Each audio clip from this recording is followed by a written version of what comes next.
সুপ্রিয় দর্শক, আসসালামু আলাইকুম। সবাইকে স্বাগত জানাচ্ছি আজকের গুরুত্বপূর্ণ সংবাদে। প্রথমেই জানিয়ে দিচ্ছি সংবাদ শিরোনাম, পরে বিস্তারিত। জানিয়ে দেব এই মুহূর্তে হাতে পাওয়া সর্বশেষ গুরুত্বপূর্ণ আপডেট আন্তর্জাতিক সংবাদ। শুরুতেই থাকছে নিউ ইয়র্ক টাইমসের প্রতিবেদন, ইরানের একদিনের হামলা ঠেকাতে $40 লাখ ক্ষেপণাস্ত্র ছুড়েও ব্যর্থ যুক্তরাষ্ট্র। ইরানের ক্ষেপণাস্ত্র ও ড্রোন হামলা প্রতিহত করতে যুক্তরাষ্ট্রকে বিপুল পরিমাণ আকাশ প্রতিরক্ষা ব্যবস্থা করতে হয়েছে। ইরানের একদিনের হামলা প্রতিহত করতে 40 লাখ মূল্যের সমপরিমাণ 50টি পেট্রিয়ট ক্ষেপণাস্ত্র ব্যবহার করতে হয়েছে যুক্তরাষ্ট্রকে। তবুও ক্ষেপণাস্ত্রগুলি জর্ডানে মার্কিন আকাশ প্রতিরক্ষা ব্যবস্থা ফাঁকি দিতে সক্ষম হয়েছিল। এবারে জানাবো, যুদ্ধ বন্ধ ছাড়া হরমুজ প্রণালী খুলবে না ইরান। পারস্য উপসাগর, হরমুজ প্রণালী এবং ওমান সাগরে নিরাপত্তাহীনতার জন্য যুক্তরাষ্ট্রকে দায়ী করেছেন ইরানের সর্বোচ্চ জাতীয় নেতা পরিষদের সচিব মোহসেন রেজাই। তিনি বলেন, ইরানের উপর একটি অবৈধ যুদ্ধ চাপিয়ে দিয়ে যুক্তরাষ্ট্র পুরো অঞ্চলকে ঝুঁকির মধ্যে ফেলেছে। এসব যুদ্ধ বন্ধ না হওয়া পর্যন্ত হরমুজ প্রণালী খুলবে না বলেও সাফ জানিয়ে দিয়েছেন তিনি। জানাবো, হোয়াইট হাউসের প্রেস সেক্রেটারির পদ ছাড়লেন লেভিট। পরিবার এবং ছোট সন্তানদের আরও বেশি সময় দেওয়ার লক্ষ্যে হোয়াইট হাউসের প্রেস সেক্রেটারির পদ থেকে সরে দাঁড়াচ্ছেন ক্যারোলিন লেভিট। আগামী সেপ্টেম্বর মাসের শেষ দিকে তিনি আনুষ্ঠানিকভাবে তার বর্তমান দায়িত্ব থেকে বিদায় নেবেন। এদিকে ভারতের শিক্ষার্থীদের উপর পুলিশের লাঠিচার্জ, জলকামান, উত্তপ্ত ভারতের সংসদ। চাকুরির পরীক্ষায় অনিয়মের অভিযোগকে কেন্দ্র করে অশান্ত হয়ে উঠেছে ভারতের ঝাড়খণ্ড। শিক্ষার্থীদের আন্দোলনে পুলিশের লাঠিচার্জের পাশাপাশি জলকামান ও কাঁদানে গ্যাস ব্যবহার করায় রাঁচিসহ রাজ্যের বিভিন্ন এলাকায় উত্তেজনা ছড়িয়ে পড়েছে। কয়েক দফা আলোচনা হলেও এখনও সংকটের কোনো সমাধান হয়নি।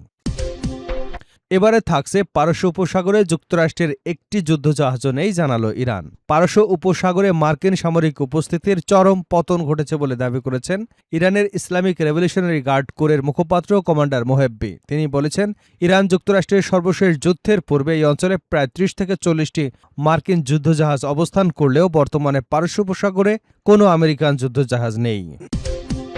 এবং সর্বশেষ জানাবো, কেশম দ্বীপের উপকূলে ভেসে উঠেছে তেল, উৎস খুঁজছে ইরান। ইরানের কেশম দ্বীপের উপকূলে মোটা কালো তেলের স্তর ভেসে উঠেছে। হরমুজ প্রণালীর কাছে অবস্থিত দ্বীপটির দক্ষিণ পূর্ব উপকূলের 1 কিলোমিটারও বেশি এলাকা জুড়ে তেল ছড়িয়ে পড়েছে। তবে তেলের উৎস এখনও শনাক্ত করতে পারেনি ইরানি কর্তৃপক্ষ। তেলের উৎস অনুসন্ধানে তদন্ত শুরু হয়েছে এবং একই সঙ্গে পরিষ্কার পরিচ্ছন্নতার কাজও চলছে। এতক্ষণ শুনছিলেন সংবাদ শিরোনাম, এবার থাকছে পুরো সংবাদ। দর্শক, অনুরোধ থাকবে ভিডিওতে একটি লাইক দিন, কমেন্টস করে জানিয়ে দিন এই ভিডিওটি আপনি কোন জেলা থেকে দেখছেন এবং শুনছেন। নিউ ইয়র্ক টাইমসের প্রতিবেদন, ইরানের একদিনের হামলা ঠেকাতে $40 লাখ ক্ষেপণাস্ত্র ছুড়েও ব্যর্থ যুক্তরাষ্ট্র। ইরানের ক্ষেপণাস্ত্র ও ড্রোন হামলা প্রতিহত করতে যুক্তরাষ্ট্রকে বিপুল পরিমাণ আকাশ প্রতিরক্ষা ব্যবস্থা ব্যবহার করতে হয়েছে। নিউ ইয়র্ক টাইমসের জর্ডানে হামলার একটি প্রতিবেদন প্রকাশ করেছে, যেখানে মার্কিন সামরিক বাহিনী ইরানের একদিনের হামলা প্রতিহত করতে $40 লাখ মূল্যের 50টি পেট্রিয়ট ক্ষেপণাস্ত্র ব্যবহার করেছিল। কিন্তু ইরানের ক্ষেপণাস্ত্রগুলো তখন জর্ডানের মার্কিন আকাশ প্রতিরক্ষা ব্যবস্থাকে ফাঁকি দিতে সক্ষম হয়েছিল।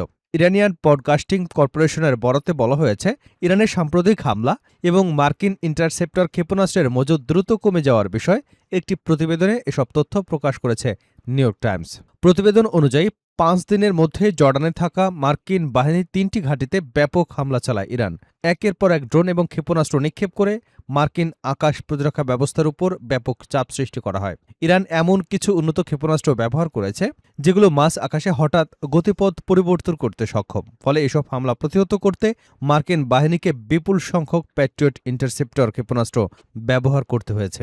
নিউ ইয়র্ক টাইমসের তথ্য অনুযায়ী শুধু একদিনেই মার্কিন সামরিক বাহিনী ইরানি হামলা ঠেকাতে প্রায় $40 লাখ মূল্যের 50টি পেট্রিয়ট ক্ষেপণাস্ত্র ব্যবহার করেছে।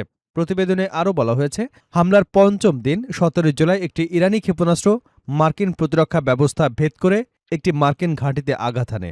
এতে 3 মার্কিন সেনা নিহত এবং শতাধিক সেনা আহত হয়। পরে পেন্টাগনের কর্মকর্তারা জানান, ওই সপ্তাহের হামলায় আরও কয়েক ডজন মার্কিন সেনা আহত হয় এবং বেশ কয়েকটি বিমান ক্ষতিগ্রস্ত হয়।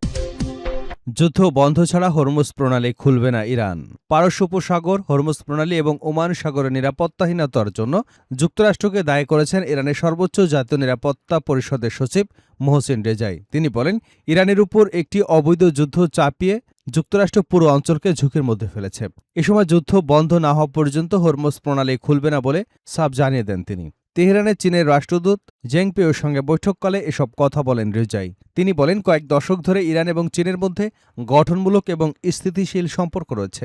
দুদেশের মধ্যে একটি কৌশলগত চুক্তি রয়েছে এবং উভয় দেশই সাংহাই সহযোগিতা সংস্থার ব্রিক্সের মতো গুরুত্বপূর্ণ আন্তর্জাতিক জোটের সদস্য।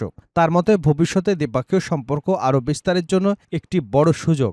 জাতিসংঘের নিরাপত্তা পরিষদে রমজান যুদ্ধ এর সময় ইরানের বিরুদ্ধে উত্থাপিত একটি প্রস্তাবে চীনের সমর্থন না দেওয়ায় সিদ্ধান্তকে ইতিবাচক হিসেবে উল্লেখ করেন রেজাই। তিনি জোর দিয়ে বলেন, যুক্তরাষ্ট্র তার আচরণ পরিবর্তন এবং ইরানের শর্ত মেনে না নেওয়া পর্যন্ত হরমুজ প্রণালী খুলবে না। যুক্তরাষ্ট্রকে যুদ্ধের অবসান ঘটাতে হবে, ইরানের জব্দ করা অর্থ ফেরত দিতে হবে এবং লেবানন ও গাজাসহ পুরো অঞ্চলে যুদ্ধ বন্ধ করতে হবে। এছাড়াও ইরানের কিছু শর্ত রয়েছে যা মধ্যস্থতাকারীদের মাধ্যমে যুক্তরাষ্ট্রের কাছে পৌঁছে দেওয়া হয়েছে। রেজাই আরও বলেন, ইরান ও ওমানের মধ্যে হরমুজ প্রণালীতে জাহাজ চলাচলের কোনো পথ নিয়ে চুক্তি হলে সেটি প্রণালীর অবরোধের বিষয় থেকে আলাদা থাকবে। দুটি বিষয়কে এক করে দেখা যাবে না। বৈঠকে চীনের রাষ্ট্রদূত ইরানের জাতীয় সার্বভৌমত্ব এবং ভৌগোলিক অখণ্ডতার প্রতি চীনের সমর্থন পুনর্ব্যক্ত করেন। তিনি ইরান এবং চীনকে কৌশলগত অংশীদার হিসেবে উল্লেখ করে বলেন, ইরানের উপর যুক্তরাষ্ট্র এবং ইসরায়েলের সামরিক হামলার বিরোধিতা করে চীন ইরানের সঙ্গে সহযোগিতা আরও বাড়াতে আগ্রহী বলে জানান জংপেও। তার মতে ইরানের শক্তির পাশাপাশি বিচক্ষণতা ও প্রজ্ঞাও রয়েছে এবং দেশটির বর্তমান পরিস্থিতি মোকাবেলা করতে সক্ষম। তিনি আরও বলেন, পশ্চিম এশিয়া ও উপসাগরীয় দেশগুলোর মধ্যে সম্পর্ক জোরদার এবং আঞ্চলিক সহযোগিতা বৃদ্ধিকে চীন সবসময় স্বাগত জানায়। হোয়াইট হাউসের প্রেস সেক্রেটারির পদ ছাড়লেন লেভিট। পরিবার এবং ছোট সন্তানদের আরও বেশি সময় দেওয়ার লক্ষ্যে হোয়াইট হাউসের প্রেস সেক্রেটারির পদ থেকে সরে দাঁড়াচ্ছেন ক্যারোলিন লেভিট। আগামী আগস্ট মাসের শেষ দিকে তিনি আনুষ্ঠানিকভাবে তার বর্তমান দায়িত্ব থেকে বিদায় নেবেন। খবর ওয়াল স্ট্রিট জার্নালের। বুধবার মার্কিন প্রেসিডেন্ট ডোনাল্ড ট্রাম্প তার নিজস্ব সামাজিক যোগাযোগ মাধ্যম ট্রুথ সোশ্যালে দেওয়া এক পোস্টে ক্যারোলিনের পদত্যাগের এই বিষয়টি নিশ্চিত করেছেন।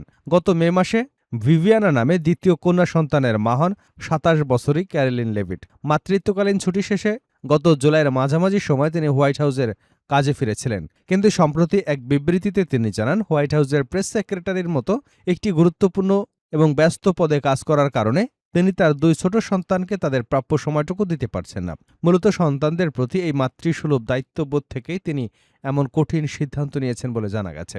তবে পদ ছাড়লেও ক্যারোলিন রাজনীতি থেকে পুরোপুরি দূরে সরে যাচ্ছেন না। তিনি প্রেসিডেন্ট ট্রাম্পের অন্যতম শীর্ষ উপদেষ্টা হিসেবে বাইরে থেকে কাজ চালিয়ে যাবেন। পাশাপাশি রিপাবলিকান পার্টির এবং মাগা আন্দোলনের একজন প্রভাবশালী কণ্ঠস্বর হিসেবেও তিনি তার রাজনৈতিক ভূমিকা রাখবেন। প্রেসিডেন্ট ট্রাম্প ক্যারোলিনের এই পারিবারিক সিদ্ধান্তকে সম্মান জানিয়ে বলেন, তিনি হোয়াইট হাউসে একজন সত্যিকারের নেতার মতো কাজ করেছেন। ট্রাম্প তাকে হোয়াইট হাউসের ইতিহাসের অন্যতম সেরা প্রেস সেক্রেটারি হিসেবেও আখ্যায়িত করেছেন। ভারতের শিক্ষার্থীদের উপর পুলিশের লাঠিচার্জ, জলকামান, উত্তপ্ত ভারতের সংসদ। চাকুরির পরীক্ষায় অনিয়মের অভিযোগকে কেন্দ্র করে অশান্ত হয়ে উঠেছে ভারতের ঝাড়খণ্ড। শিক্ষার্থীদের আন্দোলনে পুলিশের লাঠিচার্জের পাশাপাশি জলকামান ও কাঁদানে গ্যাস ব্যবহার করায় রাঁচিসহ রাজ্যের বিভিন্ন এলাকায় উত্তেজনা ছড়িয়ে পড়েছে। কয়েক দফার আলোচনা হলেও এখনও সংকটের সমাধান হয়নি। আন্দোলনরত শিক্ষার্থীরা সরকারের কাছে দুটি প্রধান দাবি জানিয়েছেন। তাদের প্রথম দাবি ২০২৪ সালের জেএসএসসি সিজিএল পরীক্ষা বাতিল করা, দ্বিতীয়ত জেপিএসসি এবং জেএসএসসি আয়োজিত বিতর্কিত পরীক্ষাগুলোতে কথিত অনিয়মের বিষয়ে পিআইবি তদন্ত করা। শিক্ষার্থীরা শুরু থেকেই জানিয়ে আসছেন, তাদের আন্দোলনের সঙ্গে কোনো নির্দিষ্ট রাজনৈতিক দলের সম্পর্ক নেই। আন্দোলনকারী ছাত্রনেতা পীযূষ বলেন, তাদের দাবির প্রতি সমর্থন জানানো যে কাউকে তারা স্বাগত জানাবেন, তবে কোনো রাজনৈতিক সংগঠনকে দলগতভাবে সমর্থন করছেন না। পরবর্তী কর্মসূচি ঠিক করতে মঙ্গলবার দুপুরে আন্দোলনকারীদের কোর গ্রুপ বৈঠক করা হয়। তাদের অবস্থান, দাবিগুলো নিয়ে তারা সরকারি মুখ্যমন্ত্রী হেমন্ত সোরেনের সঙ্গে আলোচনা করতে চান। এর আগে সোমবার গভীর রাতে কোনো প্রোটোকল বা নিরাপত্তা ছাড়াই রাঁচির সদর হাসপাতালে যান ঝাড়খণ্ডের স্বাস্থ্যমন্ত্রী ডক্টর ইরফান আনসারি। সেখানে তিনি আহত শিক্ষার্থী দেবেন্দ্রনাথ মাহাত সহ অন্যদের শারীরিক অবস্থার খোঁজ নেন। অন্যদিকে ককরোচ জনতা পার্টির প্রতিষ্ঠাতা অভিজিৎ দীপককে ভিডিও কলে দেবেন্দ্রনাথের সঙ্গে কথা বলে সহমর্মিতা জানান এবং পুলিশের বল প্রয়োগের নিন্দা করেন। ঝাড়খণ্ডের এই পরিস্থিতির প্রভাব পড়েছে ভারতের সংসদেও। সংসদের মকরদ্বারের সামনে পাল্টাপাল্টি স্লোগান দিতে দেখা যায় দুপক্ষকে। এক পক্ষ রাহুল গান্ধী ক্ষমা চান স্লোগান দিলে অন্য পক্ষ থেকে ওঠে অমিত শাহর ক্ষমা চান স্লোগান।